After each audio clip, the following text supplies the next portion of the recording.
Jenny, you're one of these people who can remember previous lives. You've written 3 books. In your first book, Yesterday's Children, you describe how you researched the memories of your previous lives. You visited Ireland, and you actually, in the end, managed to meet the children who were the children in your previous life. Tell us, how did these memories emerge? How did this develop? There are quite a lot of recorded cases of children who remember past lives. And I was one of these children who remembered past lives, quite a few of them. And you tend to remember fragments of detail in exactly the same way. If you look over your own present life, you tend to remember fragments. So it would be incidents, things that happened, places, family members, things that you did with family members. Particularly, I remembered Malahide in Ireland, and I remember being a mother of 8 children. And I indicated what the village looked like. I drew maps when I was very small, and the first time I managed to get hold of an atlas, I thought, well, I've got to know where it is, because obviously I would have known where I lived. So I looked at the atlas, and the only place that seemed to resonate with me was Malahide. And it did repeatedly. I was quite sure it was Malahide. So I was drawing maps of the village of Malahide in Ireland, and there were 8 children, and quite a number of little incidences and things, family things, like I remember stuffing the mattress. The mattress had to be restuffed each year because we used chaff, which was sort of left over from the harvest. So it became very compressed and hard at the end of the year. You had to redo it. And I remember one year putting too much in, and we couldn't get it back through the door, and we all ended up in fits of laughter because we overdone the chaff in the mattress. So it's that kind of thing, just sort of small incidents. I also remembered Japan, a life in Japan, and there were other odd memories. Sometimes it wasn't easy to actually piece the memories together, so I'd have isolated things like I had a great fear when I was a small child of being hit by a truck. I'd be walking on the pavement and I'm really quite fearful of being hit by a truck. I remembered injuries, which suggested that I had actually been hit by a truck. I wasn't able to do very much during childhood, but I did reinforce the memories by revisiting them, talking about them, thinking about them. When did you first remember having memories from a past life? I always knew that there were memories from a past life, but I didn't really talk about them until I went to Sunday school. And I was rising 4, so in 3, really. And we were talking in Sunday school about life and death and things and what happens after your life. And I was very confused. I didn't know why they weren't talking about what happened before this life. And I broached my mother about it. I remember sitting on the stool in the kitchen talking to her while she was washing up. And she seemed a bit surprised and then said, oh, it's a belief. It's called reincarnation. And I thought, why is it a belief? And I went through quite a few years where I didn't understand why other people didn't talk about it. And then when I realised that they weren't going to, I thought people were in denial. I honestly thought that everybody, surely, could remember their other lives, at least 1 or 2 of them. And I think it took me a long time to realise that actually people were being honest with me. They weren't remembering. Then I wasn't really able to do what I wanted to do as a child, which was visit the places, particularly to visit Ireland and find out what had happened to the children there. And it wasn't until I was an adult, and then I started having children in this life. And I realised I'd suppressed a lot of it just to cope with living that here and now. But it got to the point where I really couldn't. It was starting to bother me a great deal, and I knew I'd have to do something. Coincidentally, at that time, I came across somebody who did regression hypnosis. And I tried that, and it kind of helped, but it also made it much harder because the memories I had then came sharply into focus. And I realised how much I'd been suppressing them and how I just couldn't anymore. So I had to start the research. And I did it, started off with a weekend trip to Malahide and visited the place. And it was really quite strange because when you move away from somewhere and then you go back. The things you notice are the changes. You know, what's been altered. I go around and think, oh, they've moved the. There used to be a builder's yard there. There's a shop there now. And I go down to the jetty and I think, oh, concrete now. Used to be wood. And I was able to find my way around without any problem. But it was the differences. And in the lane itself, when I started to go down, because I'd always drawn exactly where the house was on which particular road. It was the road out to Swords. And I knew it was on the left-hand side. It was the first house. And I really couldn't find very much. Everything was so in ruins, and they'd built extra houses, which was confusing. But I knew at least I was right. I had found the right place. So most of the research was when I came back and then started to write to people. I've managed to find a neighbour who remembered the family and was able to give me the surname, which I hadn't been able to remember. I'd got my name as Mary, but I'd had difficulty remembering the surname. At this stage, were you already aware that you were a mother and had several children? Yeah, well, I knew where it was because, as I said, I'd found it as a child. I knew where. The same with the Japanese memory. I knew where it was. I knew it was at the north extreme of the South Island. So I always knew the location. But yes, it was continuous memory, although there were gaps. It was continuous memory. So I knew when. I had a rough time scale. It's annoying that a lot of past life memory is very subjective. So you remember how you feel. You remember smells and textures and emotions. You don't remember your telephone number or anything useful. Anybody who says that they do, then they're probably not actually remembering a past life. Because I suppose it's because of the transition, because you've got a memory that passes from one life to another. The things that you might consider important now, through that transition stage, may not be important. So it does tend to be very much a feeling, and it's what you see, what you touch, textures of clothing, as I said, smells, that sort of thing, and events. So it's how you feel about an event.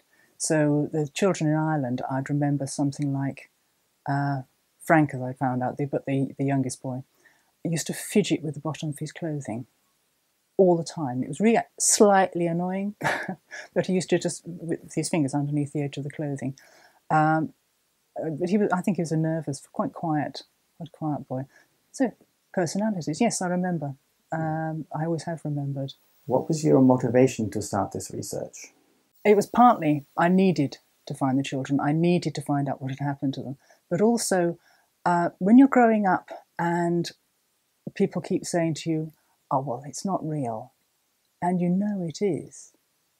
Yes, I needed to find proof. Not to prove to anybody else, although that has been what it's turned into, but actually to have the evidence, to have the look. I told you, this is my memory. This is real. Not you know. I went public with the story because it was cathartic to do so. It made me feel easier about the subject, but also I realised other people would be in the same boat, and I thought it would be helpful if I shared my story. They might have it a little easier than I did as I grew up, because I had so much rejection from people who just wouldn't accept it.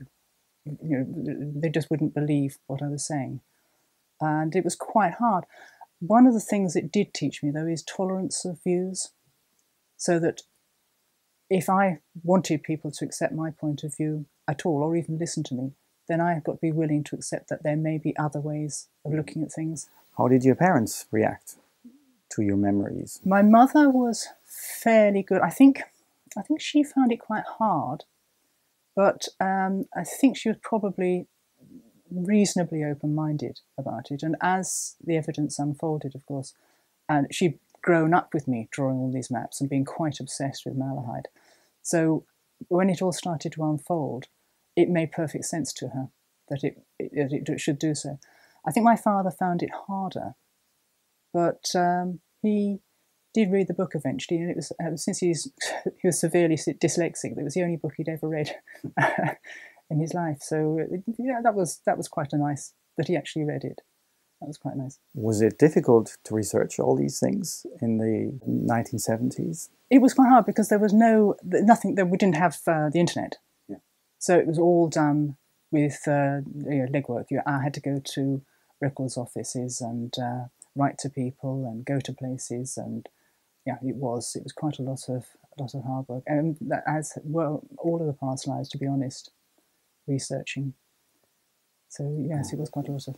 And you've been to Ireland twice? Quite a number of times. I've actually lost count. Yes, quite a number of times. Sometimes just in day trips. It's amazing. You can go on a commuter-type day trip to Ireland. So yes, quite a few times, and back to Malahide, normally quite a few times. The first visit was probably the most. The first one was because I went on my own, and it was just a weekend away. It was probably the most helpful in a way, because everything that I'd remembered unfolded in front of me. As I said, I walked around in the streets. I knew which way to turn. I knew which way to go. At one point, halfway up Church Street, I went to turn left into a shortcut and realised that there was a house in there, and there wasn't a shortcut. It was quite a lot later I found out that there had been a shortcut there, and I was told what the trip was about. It was to Mary's sister, which is probably why I kept thinking about that particular road and passing the church in that road. It was the trip to visit the sister. So things unfolded. It was quite interesting when I actually found the family as well. They would one of them would start talking about something that happened, and I'd say, "Oh yeah," and I'd finish the story, or the other way round. I'd start talking about something, and then they'd finish the story. So it was quite. Which was, it's nice confirmation. You went to Ireland and you tried to trace the family. What happened to the children? They had all been put into orphanages. The father wasn't able to look after them. He wasn't capable. He had a drink problem, apart from other things.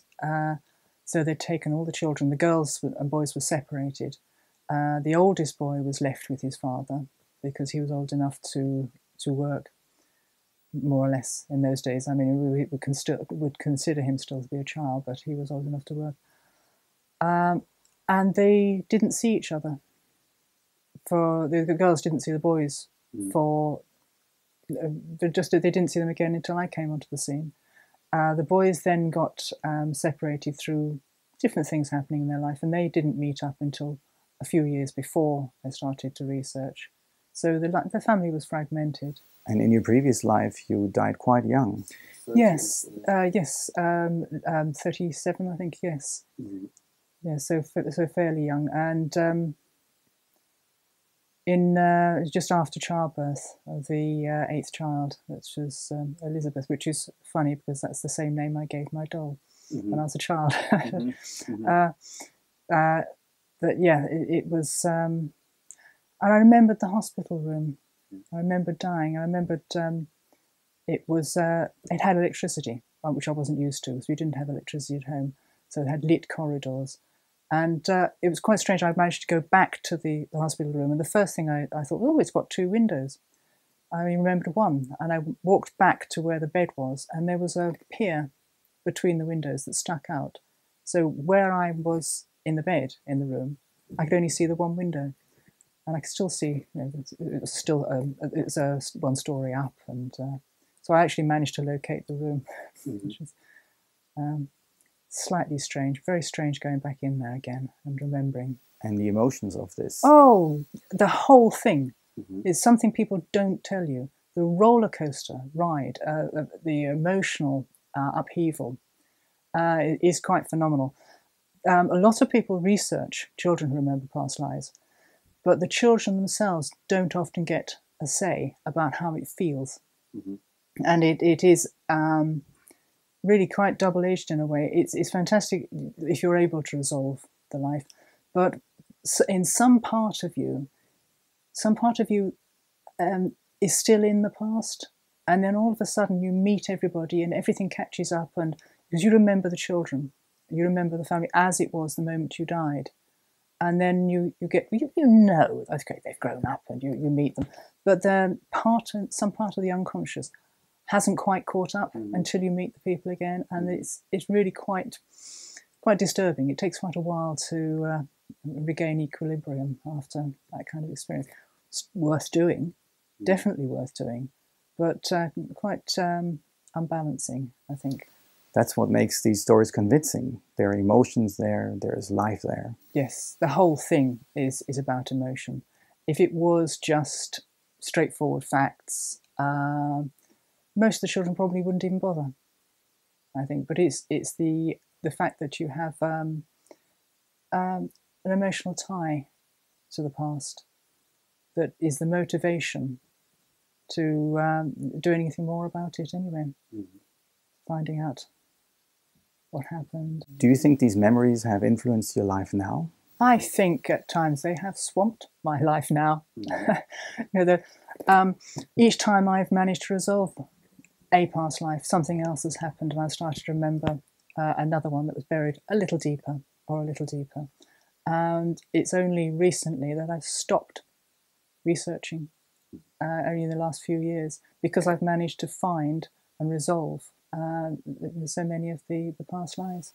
Tell us about your search for the children and eventually meeting them. I did it also. I just wrote, because they had gone to different orphanages, I wrote to all of the orphanages in Dublin for a start, because I hadn't realised some of the boys had actually been sent to Dublin to start off with, and then were sent to Cork because they'd run away from home. And they thought if they were Cork, they couldn't run away from home. But a lot of the orphanages, because of the change in policy, a lot of the orphanages had closed down, and children would be more frequently put into care instead, in fostering and then adoption. But there was a really nice priest actually who helped me, and he said this was a problem that, and his orphanage was just closing, but he managed to find the baptism records for some of the children in the Malahide Catholic Church, and that gave me definite names and definite dates of birth. The names were slightly uncertain until then. Then I don't know quite how I was going to do it, so I just put an advert into a newspaper, and somebody replied and gave me the contact details for one of the brothers. Then I phoned, and I really don't like telephones. It's not my ideal way of communicating with people. But I phoned, and it wasn't easy. I mean, what do you say? I've rehearsed and rehearsed for years what I might say, and it still, you get caught out because it's a phone. I much prefer a letter. You can kind of take your time over a letter and make sure it says exactly what you want to say. But no, it was a phone call. But I did manage to, during the conversation, I was given the contact details for the older brother as well, because it was the second brother I'd phoned. And I was so bothered that it took me a few weeks to do anything at all. And meanwhile, I had watched a documentary about past life memory and thought, well, maybe somebody involved with the team could, if I had a researcher kind of between me and the older brother, to cushion things a little bit. So I managed to contact a researcher, and they were willing, a lady working at the BBC, to interview Sonny, the oldest member of the family, and myself separately before we met. So that, I mean, it turned out that the programme they were doing, it was dropped from the programme. Well, actually, that was a blessing, because it's a lot of pressure at that stage in the relationship when we hadn't even met. So when we did meet up, we had these 9 pages of information that I had given about his childhood and my memories and his memories. And there were 9 pages of things that matched. Loads and loads and loads of details that matched, right down to little things like, were there any pets? And I said, well, there was. And I described this dog, and I said, well, it wasn't mine, it belonged to the children. And sure enough, same description of the dog. Any other animals around? Well, just the donkey. And the stuffing of the mattress, lots and lots of just separate different events that matched up. Then it was a matter of driving up there and a meeting, which went remarkably well. He was very accepting.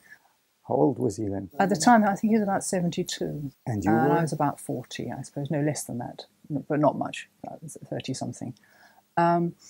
I didn't mention reincarnation. I didn't think it was a good idea from the start. I did mention that I had some memories. I used the expression that I remember things in dreams because I thought it was easier. In fact, most of the memories weren't in dreams. They were just ordinary memories. It was only the death that I remembered in dreams. But it was just to ease in, just to make it easier. And slowly, I mean, we went to visit a few times. I went up a couple of times in day trips as well. And over time, eventually, he mentioned reincarnation. And I said, well, actually, that is how I see it. How do you feel about it? And, he seemed quite happy. Mm-hmm. Then he actually encouraged me to turn my notes into a book. Mm-hmm. So I was quite happy that, because I wasn't sure about any kind of publicity. I really didn't know whether this was a good thing. I didn't care particularly for myself, but for the family, whether this was going to be a good thing. And slowly, we managed to trace his brothers and sisters while I was working on the book. And then eventually I got accepted by a publisher. I am dyslexic as well as my father, so it took me a lot of writing to try to get the thing in shape so that it was okay. I spent a few years learning to spell, but got there, determination. And it was the first meeting of all of the survivors was due to the book, and the publishers arranged it, and we managed to find the last few people and get everyone together, which was quite something. So then I met up with everybody around the table, and I was still thinking, I don't know whether they quite realised that I look at it as reincarnation, because I still hadn't mentioned it to all of them. And then Sonny brought it up, and he said, well, what do you think? And it turned out that everybody accepted that I did have these memories. One or two of them thought that perhaps I had some kind of psychic connection with their mother. Others were quite happy to see it as reincarnation. And I wasn't going to argue. It's back to my tolerance of different views. It's not up to me to tell somebody how to look at something. Just say, well, this is it. This is what's happened. This is what I think it is. Make your own mind up. That's really the only fair way of doing it, and particularly with the children, because I cared about them. When you sat with them together, what did you feel? Were you aware that they were your children? The first thing that strikes you, whenever, I've done this a couple of times now, when you meet people from a previous life, is that you're very aware that you're not quite who you were. They are, you know who they are, you know how you feel, but you're presenting in a different body. You're aware that they can't see you as the person you were. And in any case, in some ways, you're slightly different because you've got the add-on from genetics with each life. So that the person inside is the same, the person inside feels the same, but you don't look the same. You don't necessarily have the same mannerisms, except that I did have quite a lot of the same mannerisms. But I would say I'm probably very nervous. I didn't want to upset them. I was delighted, absolutely brilliant to find them, but at the same time very nervous, very protective, particularly as we were meeting and a documentary was being made at the same time, and I was thinking, have I done the right thing? Is this the way to get the meeting, our first meeting with making it a very public event? But I found out later, actually, they were all very pleased with it. Would you have recognized them? Bearing in mind physically, not so much. Personality, absolutely. They were very much the same personalities that I'd remembered. The one who was always mischievous was still mischievous. The one who was very quiet and nervous was still very quiet and withdrawn and watch other people and let them talk. Sonny, who was always absolutely direct and straightforward, still was. So, yes, the personalities, very much so. How did they accept you? What was their impression? Yeah, they all did have a slightly different take. Christy actually went to his priest, and his priest said, well, we don't generally believe in reincarnation, but obviously there's something going on there. And Christy was quite happy to accept that that's what it was. I had been his mother. The two girls were much, they couldn't quite accept it as that, but they thought that perhaps I was, I just had access, you know, to their mother's memories. Yeah, they were actually very good. I felt connected, but at the same time, there's just this one step away because of the time lag and because of the change in life. So I did manage to maintain a relationship with them for the rest of their lives, which was, I was very lucky. I mean, I think that's extremely fortunate to be able to have done that. And then you lose them again, but at least this time around I knew what had happened to them. I'd had that chance, and it wasn't like leaving children behind. Mm-hmm. It was a much more natural process. But some of the other lives have been slightly easier. When I researched in Japan, it was harder to find the information for the exact person. How did you know that you had to look to Japan? I always it's another memory I'd always known from childhood. It's one that I didn't use hypnosis for at all, but I'd always known roughly where it was, and I used to draw pictures and the same atlas. I knew it was at the north of the South Island, on the edge, and there was a peninsula.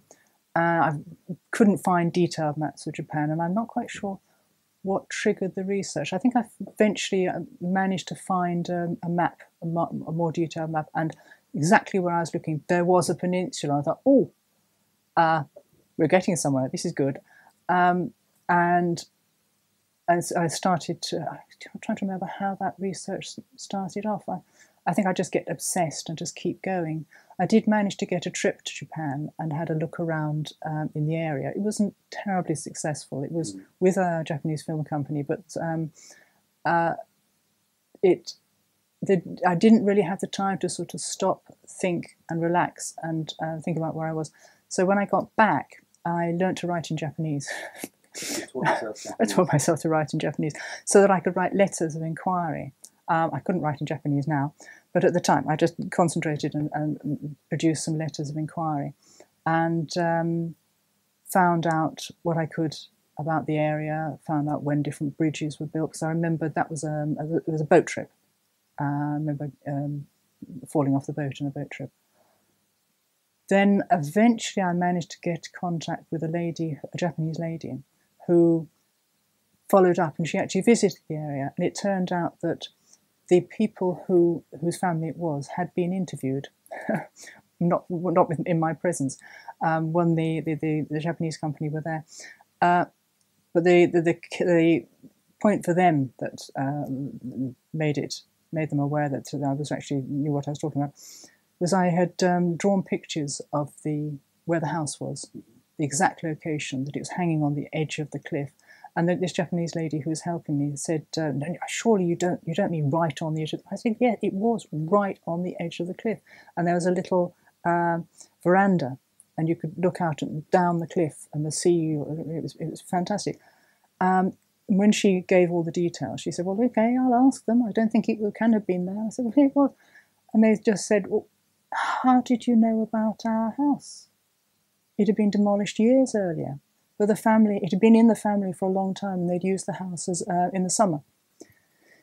But so I was able to also get lots of details to match. Like I remember when I first started to learn to read and write when I was in Japan, and it coincided with the Meiji Restoration, where girls were given an education for the first time. In that life? In that life, yes. So when was there that? were lots of it was. So we're talking about towards the end of the 1800s, so 1860s into the early 1870s. So it was a very short life. And do you have a sense of the circumstances, what happened? Yes, it was before Mary. It was a life just before Mary. Yeah, most of it again is when I was a child, I used to remember standing on the veranda. When I was a child in this life, I used to remember standing on the veranda in Japan and just watching the sea. was absolutely mesmerising. It was when I went there, the sea churns around a lot there. It's not a gentle sea. And just looking at it, and this not quite wanting to go to the very edge of the veranda, not quite trusting the rail. And I remember doing odd jobs around the house. I remember being made to do some of the cleaning, which is not unusual apparently. You expect the children to do some work. But there are odd trips, and I do remember the trip on the boat, which was the end of that life. And terrible feelings of guilt about the whole thing, which Why? was because I suppose it was to do with the mindset that I was being taken to meet someone for marriage and didn't manage to fulfil my father's wishes that I should be married. So it was guilt that I didn't manage to survive. The boat sank, you wrote in your book. There was actually a collision and I fell off. I think several people fell in the water and I had not learnt to swim. So it was just one of those silly things. But I was unable to find complete records of the person, so it was only odd things that I was able to confirm on that one. On the last life I've managed to research, which is the one have been working on most recently and haven't managed to publish yet. Where was that? Gateshead. As a child, I had always remembered or always had this fear of being hit by a truck. Certainly around the age of 5 or 6, I was very bothered. I was a very careful road crosser. And there are other bits that didn't altogether gel. I hadn't added them all up. There's a house that I'd mentioned to people for years. I was looking for this house. I said, I'm sure I'll get to this house. As it turned out, it was the house in Gateshead that I'd remembered. So what motivated me in the end is, as I resolved each life, as I said, another one would become more prominent, and I'd have to resolve that as well. But this particular one, I remembered the injury. All my life I've remembered the injury. My legs were crushed, part of it. My legs were crushed, and then I didn't remember what happened next. When was that? In 1945. So it was as a 6-year-old, in between the Life as Mayor and the Life as Now. Hypnosis did actually help on that. It helped me remember some of the bits I hadn't remembered. So I got things like the road name. Under hypnosis, I gave a couple of letters that were in the road name, the double L and an E, and it turned out that it was Elliot. So I got I thought that was not bad. I remember where the school was. So eventually on maps, I think I took a long time researching that one. I was really bothered. I didn't want to research it while the mother was still alive. I just thought that was a horrible thing to go back to a mother and say, I remember being the child you... I just thought it wasn't. So I did. I put it off for years. But eventually managed to do it and eventually found a family member, and I'm still in contact. It's worked out fine. A lot easier than it had been in the past because I think I'm much more relaxed about it, and I was able to talk more easily about it. And what was their reaction? Great. I mean, I provided the evidence I had. We talked about a few details. There was one or two little sort of odd bits where I realised some of my mannerisms from there. When I started getting a few white hairs, one of the things I used to say to people, oh yes, I'm going blonde. When I was talking to this surviving relative, we were talking about hair colour, and I said, oh yes, he had dark hair. And he said, well, yes, so did I, but I'm going blonde now. And oh, okay. So yeah, odd bits and pieces that seem to transfer over. But I think over time it has got easier. I've been more relaxed about it. I think you're supposed to forget your past lives. I think you're supposed to be able to forget and live this life. And it's taken me this long to be able to resolve enough of my past lives that I can now feel I can live in the present. It's about time. How many of them do you remember? You see, that's quite difficult because often you remember fragments and you can't always piece them together. One of the lives I remembered as a child was also as a child who was a French child who was, from what I can understand, sold into service, put to work as a child, as a servant in a house. And I can remember fragments of that, but would be unsure about the exact location. We did cover bits of that with the hypnosis, and I thought, oh, this is the same one. But I don't really rely on hypnosis a lot for the details. So I would say that was probably not, I wouldn't be able to resolve that. Apart from it, it was quite a long time ago. And then there are just loads and loads of bits. Another one that I always remember from childhood was as a hunter, a Neolithic hunter. Well, that was an awful long time ago, but I loved that when I was a child, remembering that. It was the Freedom, a male hunter. Mm-hmm. That was so yeah, there were some very good memories of that. So there are a lot, probably at least a dozen, say, different memories from different times. Mm-hmm. Do you think there's a development of your personality throughout these lives? There is a consistency to the core personality. I've been very interested in this because I've been doing quite a lot of family research and looking at genetic links and how much genetics affect your personality. So you can find relatives with some similar characteristics. Well, obviously the person who goes from life to life has nothing to do with genetics. It's a different part of you. But I think the person is the person on the inside looking out, who doesn't seem to change very much, or changes but with slow evolution. In the same way that you change from childhood to adulthood, you're still partly the child you were, even into adulthood. There's quite a bit of the child that you were there, and life to life, there is that core personality that goes from one to the next. So there's probably a very gradual change in that. But the amount of overlay that the inherited body brings, and I mean, even if you, like, in the simplest terms, if you have a particular hormone imbalance, it will change the way you behave. Hormones are physical; they're part of the body. So you'd expect that to be extra to the core personality.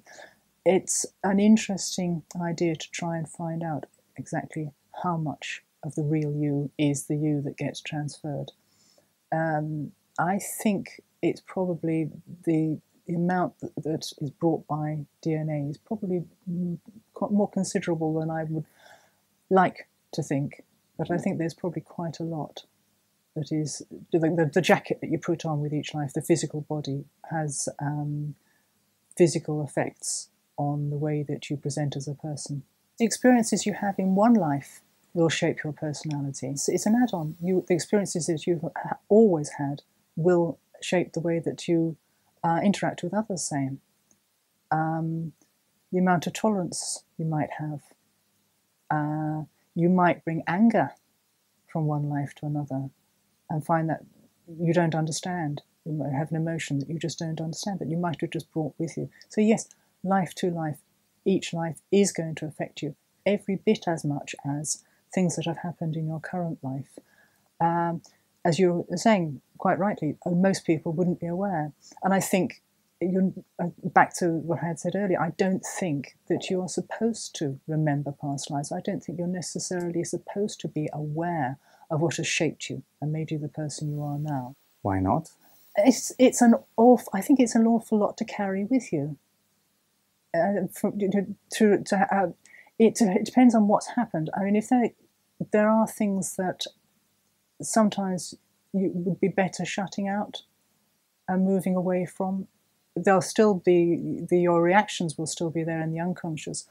But I think there are some forms of therapy where digging up what has happened in this life before you are prepared to look at it can be counterproductive. I think that given time, you will cope with the things that you need to cope with at the pace, as long as you do cope with them when they come up, at the pace that you can manage. But if you're born with a great deal of, I mean, some of the things that happen to people, you just wouldn't want to have to cope with. You wouldn't want to have to remember. I don't think it would be easy to live a life uncluttered. Yeah. Some people say, if you don't remember, so what is the point? Well, you don't need to remember, but it's part of your evolution anyway. It will still affect you whether you remember it or not. It will still temper your character. And I think there is an evolution, there is the obvious evolution, there is a physical evolution, that creatures evolve, they change. But I think there is also an evolution of the soul, that you move on and you change and you develop, so that they would go hand in hand, and it will affect societies more than even just the individual level. I think this is a good thing, because societies move forward with what I see as the change of the soul, the evolution of the soul. So you never doubted your memories? No, not really. No, I think there's a certain determination there that I wasn't going to, even as a child, except when other people started to tell me that's not real. Mm-hmm. No, actually it is. So no, not really. How difficult is it to prove that your memories are accurate? When it comes to proving that you had previous lives, you're not going to get the kind of evidence that some people feel is necessary. You're not going to get your national insurance number, you're not going to get your telephone number, you're not going to remember things like that. All you've got is your memories of events, the way you feel, places, odd details, things that have happened, and it's the amassing those memories. So it's not one person's memory of a past life, it's not even dozens, there are hundreds and hundreds, probably thousands of people, well, there are thousands of people who have remembered past lives, who've been researched. So really, it's best to research children who remember, because they are nearer the source. They're most likely to remember enough detail to actually follow up and find a past life family, which is what you need to do. You need to then compare the memories with the memories of the past life family as well, and make sure it's best if they're not publicly known facts, so that they're things that only that family knew. And in the end, you're not going to convince people who do not wish to be convinced. That's fine. Everybody is allowed, and it is quite valid for people to have a different point of view, as long as when they're analysing something, they actually use the facts in front of them. Mm-hmm. If you take a set of facts and you have one person has one opinion on those facts and another person has a different opinion, that's fine, as long as the facts are right to start off with. So we'll probably, the researchers are probably doing as much as they possibly can do to evidence past lives, but you're never going to convince everybody, because people have different opinions. And people sometimes find the whole thing so uncomfortable that even if you could tag a person somehow, and the tag appears in the next life, some sort of, I don't know, assuming that you're some kind of electromagnetic energy, perhaps, that passes from one life to another, if there was some way of marking it, even if that kind of evidence was available, you still wouldn't convince everybody. Mm-hmm. So all you can do in anything like this is say, well, this is what happens, this is what happened to me, express it all, lay it all on the table, make your own mind up. This is presumably why you're writing your books. Yeah, the reasons I wrote the books weren't actually to produce evidence as much as to externalize, to make it cathartic, to get it out of my system, but also to share, so that initially, certainly, it was to share so that other people going through the same experience can be validated in their own experience, can see some of the methods you might use if you're self-researching, and perhaps have the confidence. Because I get quite a few people who have actually managed to trace their families and aren't sure if they want to approach or how to approach.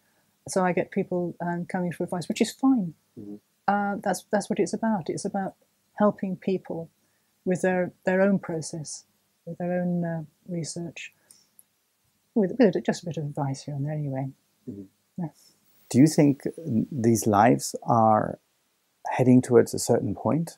It may be a long way off, though. We may have, at the beginning of the universe, we may have been part of us. We will have been the Big Bang. Everything started. What became consciousness would have been there, and possibly the whole experience of consciousness ends when everything ends.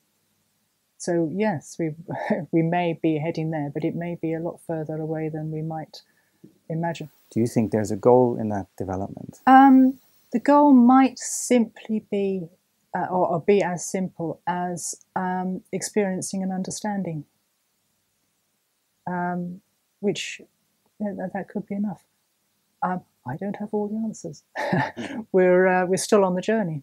Mm-hmm. We've a long way to go, but there are lots of.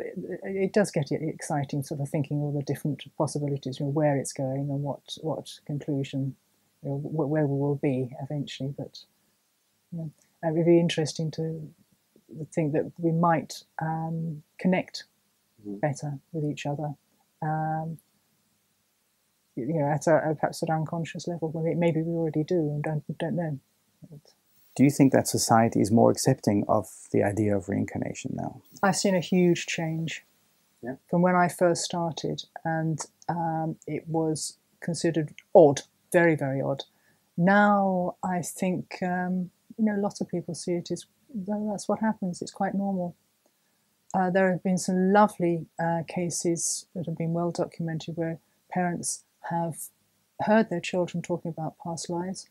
So then they think, oh, okay, we'll research this. We'll ask the right questions and see what happens. We'll put possibilities and see which one they go for, and they're actually doing it quite well, without having to think twice about it. They just instinctively know now how to help research a child. Well, that's really a lot further on from where I started. Mm-hmm. It's a lot better. So there is progress. Yes, I think there's progress. We're getting there. Thank you very much, Jenny, for your time and for your very interesting experiences. Thank you.